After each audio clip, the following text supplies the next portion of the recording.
with the discussion of definition. In addition to connotative and denotative definition, Clark mentions several other types of definition of terms.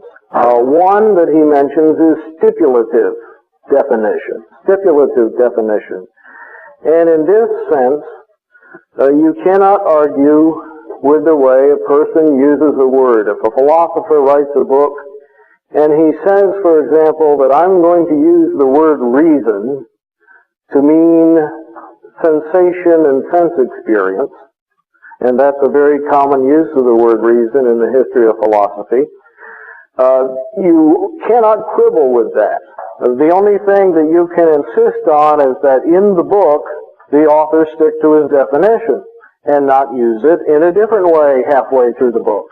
But authors do that all the time. One of the most common in the 20th century, the novelist Ayn Rand insists on defining reason as sensation or sense experience, but then in the middle of an argument you'll find the word being used in a different sense, as perhaps non-revelational knowledge we did not get from God, or in the sense of the laws of logic. There are several different senses for the word reason, and sometimes the author will change the meaning halfway through his book. But if he stipulates a meaning, there's no point in quibbling with that.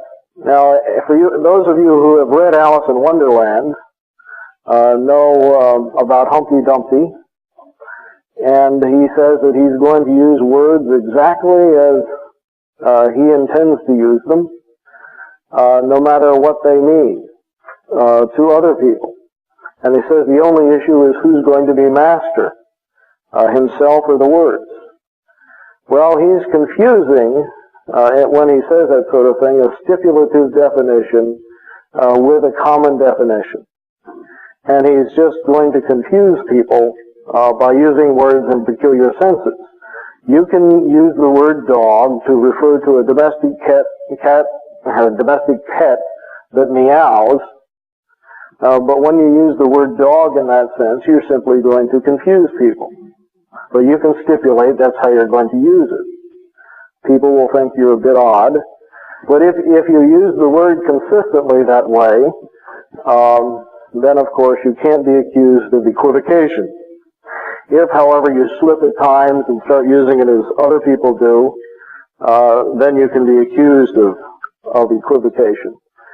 Clark also says that there are semantic definitions, and he gives the example of the circle.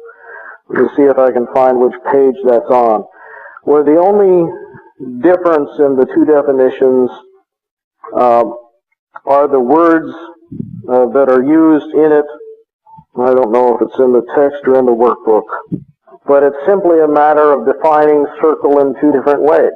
The circle, the propositions have the same meaning, but sometimes people will argue about definitions of terms when the definitions they have in mind mean and refer to the same thing. So those are what we call semantic differences, just quibbles over words. A more important problem, or a more important type of definition that has cropped up again in the 20th century is ostensive definition. Ostensive definition. It means that you define something by pointing to it. So you define cat by pointing to a particular type of animal, or you define dog in the same way. Clark makes the point that ostensive definitions are impossible. And this is a fundamental point. Definitions have to be verbal. Pointing is not a definition. He begins his argument by pointing out that there are many things that you can't point to. You can't define, he doesn't mention this, but you can't define God by pointing to God. You can't define soul or spirit by pointing to soul or spirit. Now, if we have some atheists in the room and you don't like those examples, I doubt that, but you can't define justice by pointing to justice. Or you can't define beauty by pointing to beauty. Clark uses examples from geometry. You can't define line or point in geometry by pointing to them. What you draw on the blackboard or on the overhead is not a line. A line and a point occupy no space. The chalk or the ink occupy space. Those are things that cannot be pointed to. And then he mentions that Augustine, a name that's come up before in his book, The Teacher, De Magistro, points out, no pun intended, that it's impossible even to use ostensive definitions for visible objects. You have to start with words, and definitions always have to be verbal. They have to involve the use of words. Now, are there any questions about any of this about definition? Connotative, denotative, stipulative, ostensive, any of these things? Yes. Okay. Let me, in the text, page 26 in the text. Okay. Look at the next to the last paragraph. Sometimes an altercation develops over a purely verbal definition. This is a situation where the two definitions have the same intellectual content. And then he gives two definitions of circle. For example, one man says X is a geometrical plane figure so constructed that the enclosed area is greater than any other with an equal perimeter. Another says, no, X is a line, every point of which is equidistant from a given point. Both of these expressions refer equally and exclusively to circles. The words are different, but the designated objects are the same. So there you have a semantic difference, but no real difference in what the terms mean, and what the terms refer to. Okay, if we have no further question about definitions, and if you come up with any questions, please feel free to raise them in a later class. Let's go on with something more important, and that is the study of propositions. Now, we've already defined a proposition as the meaning of a declarative sentence. And I've distinguished, as I'm sure your English teachers have, between the moods of different English sentences. We have sentences in the declarative mood, in the interrogative mood, in the imperative mood, and in the exclamatory mood. Different English sentences. The proposition is the meaning of the declarative sentence. Only the proposition can be true or false.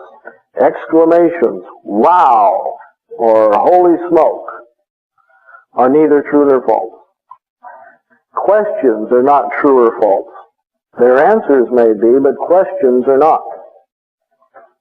Commands are neither true or false. Do such and such. Don't do such and such. Those are not true or false. Truth is a characteristic or a property of propositions alone. And I want to emphasize that. Words, single words, all by themselves, apart from any context, are not true or false. Now, in ordinary language, we may have a conversation such as this. Someone will say, what kind of animal is that? And your response is, armadillo. Well, there's a single word. Isn't it true or false? Well, it's true only because your response is an ellipsis. Your full response is, that animal is an armadillo, which is a proposition. It's a declarative sentence. If you simply said armadillo without any prior question, without any context, it would be neither true nor false. It might be an exclamation, something of that sort, but it's not true or false. Single words are not true or false, just as commands, questions, and exclamations are not true or false. Only propositions are. And this is very important. Propositions, what do they consist of? In logic, what are logical propositions? Yes, sir. Okay. They consist of a logical subject, that is, something about which something is said, A logical subject, what comes next? Actually, there are three parts of a proposition. A logical proposition. What comes next? No, there's something in between. The copula. The verb that connects the subject and the predicate. And in propositions, logical propositions, it's always the verb to be. The word is, the word are. And then you have the third part of the proposition, which is the logical predicate. Three parts. Subject, copula, predicate. The predicate is what you say about something. The subject is the term about which you're saying something. So if we say, horses are animals, the subject is horses, and the predicate is animals, and the copula, the connecting verb, is are. Horses are animals. We're saying something about horses. Now there are only four possible forms of proposition. Four possible forms. Every English sentence, every sentence in the English language, that is, every declarative sentence that makes a statement about something, can be reduced to one of four forms. And those forms are all horses are animals, some horses are animals, to take the same example. No horses are animals, or some horses are not animals. There's only those four possibilities. Now, in ordinary English, it may be difficult at sometimes to tell which is intended. If we read the sentence, horses are animals, we understand all horses are animals. But if you read the sentence that children are smart, does that mean all children are smart? Or some children are smart? In changing ordinary English into logical forms, the categorical forms, all, no, some not, you have to first decide what the English sentence means. And this is the first stumbling block that people fall into. I hope that by the end of the week, each of you is able to translate English sentences into logical propositions, putting them into one of the four forms accurately. If you cannot do that with an English sentence, you don't know what the sentence means. If you cannot put it into one of those four forms, all, no, some not, then you don't know what the sentence means.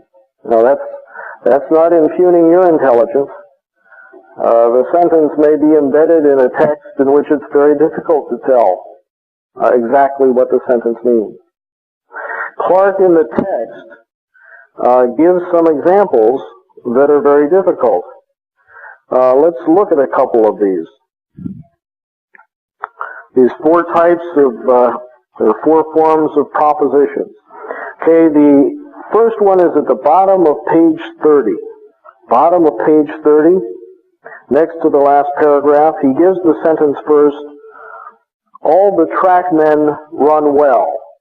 A sentence in English, but a sentence in logical form is, all trackmen are good runners. You don't use the verb run in logic. You use the word to be. So you have to translate it into all trackmen are good runners. The only verb he emphasizes is the copula, the verb to be. Now let's look at some of the other examples he gives. Children run to school. That's a good English sentence using the same word run. He says it becomes all children are runners to school. But does it? Perhaps it means some children are runners to school. It's ambiguous. And you have to figure out exactly what it means. The way to do that in a text, and particularly if you're reading a text like the Bible, is to pay close attention to the context, to see exactly whether a statement is being made about all or some people. He talks here about using hyphens or parentheses to change a series of words into one logical term. There is a relationship between those. For example, in the sentence, tastes differ. 2 words. Tastes differ. There's one subject and one predicate in English. In logical form, it would be tastes are different. Again, you have the equivalence of one word and one term. But that's not the case in a sentence such as, dead men tell no tales. Dead men tell no tales. There you have more than one word becoming a logical term. The first logical term is dead men, and then you have to put in the copula, are, and then you put in the logical predicate, non-tale-tellers. Dead men are non-tale-tellers. Dead men tell no tales. Sometimes in English there's one word that can act as a logical term, and sometimes it requires several words to act as the logical term. And when you have several, then you have to combine them by either using hyphens or parentheses to keep it clear in your mind that this is one term. We're not dealing with several different terms in this logical proposition. So it's difficult, it can be difficult to translate some English sentences into logical form. The reason that logic uses just one verb, the verb to be, is to try to make things simpler than otherwise they might appear to be. But it can be difficult. Look at the sentence at the bottom of page 31 there. None but the brave deserve the fair. None but the brave deserve the fair. And he translates it first into a sort of half a form. He says, all those who deserve the fair, and that should be connected with hyphens or all put in parentheses, are brave. Sometimes it's even more difficult. Look on page 32. The English word, and I'm sure you've seen it on contests or sometimes in other places, all except employees may enter. One sentence, but he makes the point that it's 2 propositions. The first one is no employees may enter, or no employees are eligible in logical form. And the second one is all non-employees are eligible. So there you have one sentence, but there's actually 2 things being said, 2 propositions in that one sentence. And to keep the argument clear in your mind, you can't use a phrase or a sentence such as no employees may enter or all except employees may enter. You have to state it as 2 distinct propositions. The proposition is the simplest unit of thought. And in reducing the sentences to propositions, you are clarifying and simplifying things for the argument. On page 33 there, he raises a more difficult example, something you may not have thought of. The sentence is, you always squirm out of an argument. That's the declarative sentence in ordinary English language. You always squirm out of an argument. He makes the point that the grammatical subject, in English grammar, the subject is you. But it's not the logical subject. And he says, clearly you is not squirming out of an argument 24 hours a day. That's not the meaning of the sentence. Not at all. And the categorical form cannot be some you. The word always is the logical subject. In English, it's the adverb. But in categorical form, it becomes the logical subject. And he translates it into logical form here as, every time you get into an argument are times when you squirm out of an argument. And you can combine those words with hyphens or parentheses, however you want to do it. Now, it's very important that all English sentences in your study of logic or in your study of any text, next time you read the Bible, pick out a verse, any verse at random, maybe a verse in a narrative or a verse in one of Paul's arguments in Romans, and try to put it in logical form. Translate the verb that he has, whatever it might be, into the verb to be, and figure out which is the logical subject and which is the logical predicate, and then write it down in categorical form. And if you haven't done it before, it can be very difficult, very challenging at first. Yes, ma'am. Okay, that's in your workbook, I believe. I think you've got that as homework coming up. But let's try one. Does anybody want to take a crack at only freshmen need use the back door?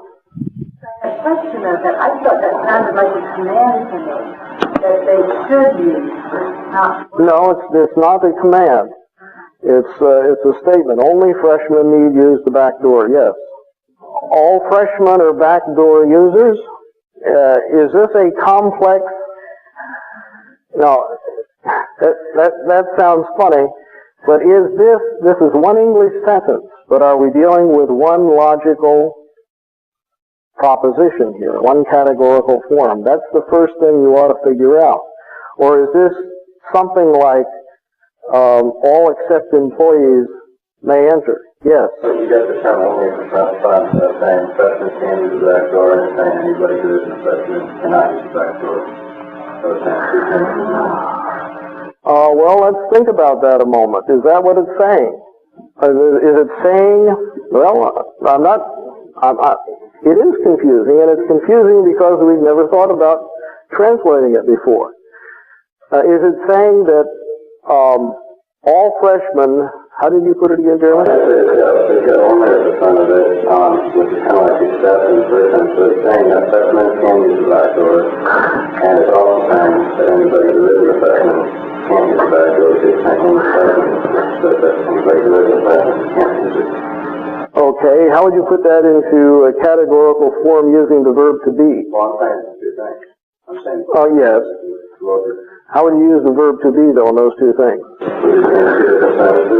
Yeah. Okay, some freshmen are back door users. No, that's not what it means. It doesn't mean some freshmen are backdoor users. What it really means is that freshmen must use the back door, all others may use the back door. Well, we're getting closer. Now, how can we translate that into categorical language using the verb to be? No, it doesn't mean that. This exercise may appear simple at first, but it really requires you to think about what the sentence means. And that's a particularly difficult example. He enjoys putting those things in there, I think. Only freshmen need use the back door. All freshmen are required to use the back door. Others are not required to use the back door. I think you've got it. And then you would have to put those phrases in parentheses to show that they are not, the whole thing is one term, or use hyphens or something. All freshmen are required to use the back door, was the way I think you put it. It certainly means that, but it means something else too. All non-freshmen. The verb required, though, I mean, that's like a... No, it becomes part of the predicate. So you're saying required is part of the predicate? Yeah. So all non-freshmen are allowed to use the back door. Okay. That would work. Now, have we exhausted the meaning of this simple English sentence? In those two sentences, in those two propositions? Yes?